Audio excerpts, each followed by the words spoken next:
have always believed that still images have a philosophical estate, while momentary picture stays on various media in some artificial way. It is subjectively internal, at least for human time scales.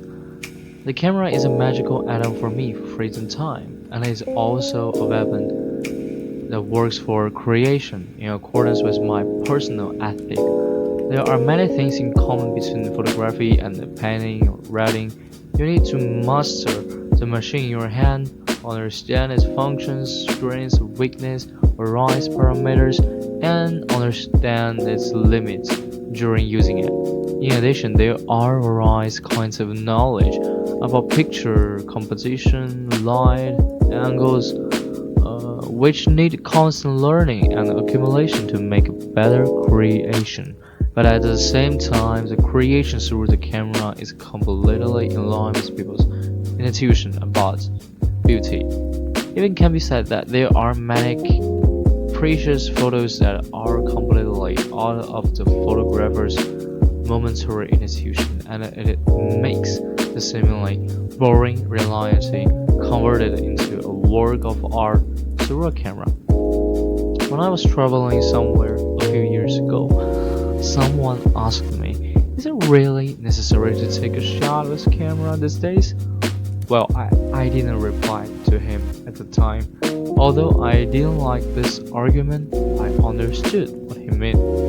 At present, because the core technology of the camera industry is still in a semi-monopoly state, its expensive price is not the target of mass consumers, and even an entry-level SLR or non-reverse camera still requires a lot of learning costs and knowledge to get a better experience.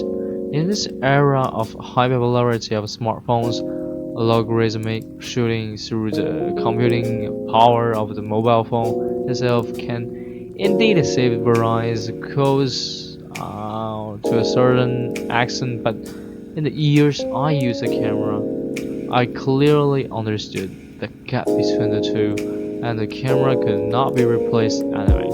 Just like the favorite pens of painters and writers, photographers also need to experience the pleasure of using the cameras with its own mechanics.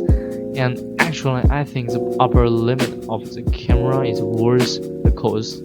For me, the greatest attraction of photography is that the world seen through the lens is very different from the world that sees through my eyes. And the process of photography itself also shapes how I see the world. Specifically, the amount of information that a camera can handle is actually much less than that can be processed by a human brain.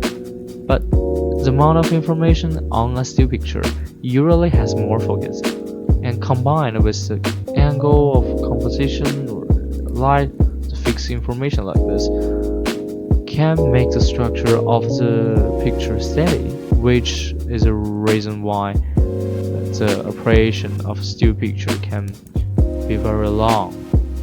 And to some extent, this is the basis of ethics. Of course, this kind of feeling depends more on subjective cognition and experience, so it may be very difficult to share.